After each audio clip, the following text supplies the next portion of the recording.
क्या नाम है मैम आपका? सर मेरा नाम स्वाति गुप्ता है। कहाँ की से आई हैं? सर फरुखाबाद सुकट्टी मोहल्ले में मेरा ससुराल है।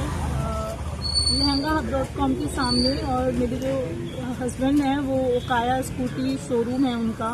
और क्या नाम है उनका? सजल उर्फ सौरभ गुप्ता। सौरभ मेरे गुप्ता। ससुर जी का नाम है दीपक उर्फ प्रदीप गुप्ता।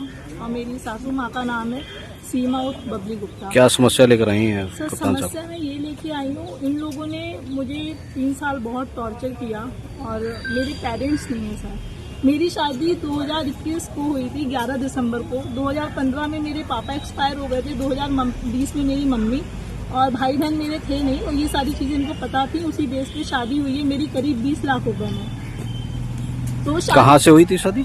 शादी हुई थी मेरी बुलंदशहर में। मेरी मौसी रहती है। एक्चुअली मेरा ऐसा कोई सा घर नहीं है, मैं कभी कहीं रही हूँ। हॉस्टल में पढ़ाई की थी मैंने। तो उसी वजह से मेरी शादी हुई 11 दिसंबर को यहाँ पे।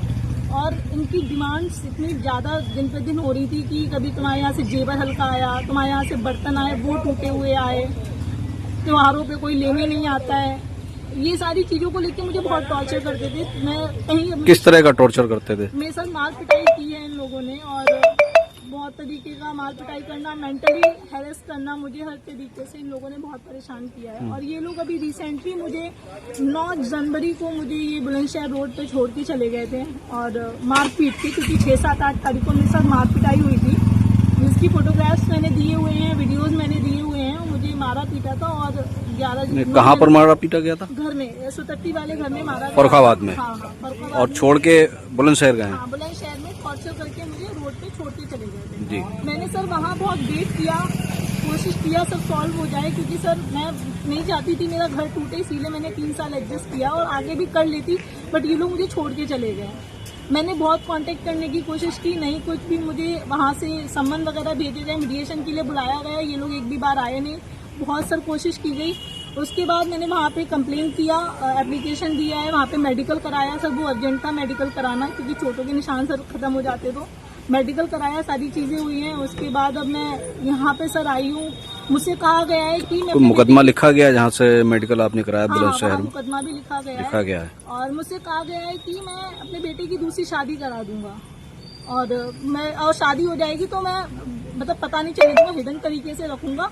और कह दूंगा कि भाई मेड है, ये काम वाली है। कुछ भी इस तरीके की मुझसे बातें कही गई है। तो मेरी मैम से यही रिक्वेस्ट है कि दूसरी अभी मैम से मिली हैं आप? जी, मैं मैम से मिली हूँ अंदर। तो उनसे मेरी यही रिक्वेस्ट है कि दूसरी शादी करने से रोका जाए इनको। मेरे ससुर ने बेदखली का केस फाइल किया है, जिसमें बेटे को बेदखल का केस अभी चल रहा है। और ऑन पेपर उन्होंने अभी न्यूज़पेपर में इश्तिहार दिया है बेदखली का।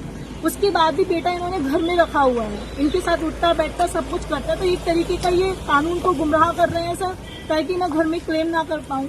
सर मेरे पास रहने के लिए ठिकाना नहीं है, फाइनेंशियल सपोर्ट नहीं है सर। मुझे रहने के लिए ठिकाना चाहिए। जब तक कोर्ट केसेस चले हैं सारी चीज़ें चाहिए। मुझे डोमेस्टिक वायलेंस 2005 के जो नियम है उसके तहत मुझे राइट टू रेजिडेंस रहने के लिए वहाँ पे जाना चाहिए सर। तो यही सारी चीज़ें हैं सर। उम्मीद है कि मेरी हेल्प होगी सर। मैं बहुत ज़्यादा परेशान हूँ।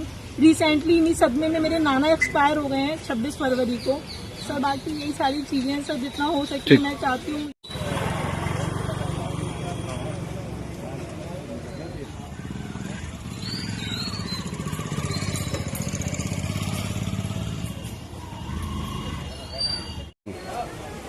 सर ये विंडो तोड़ के मारा है मुझे,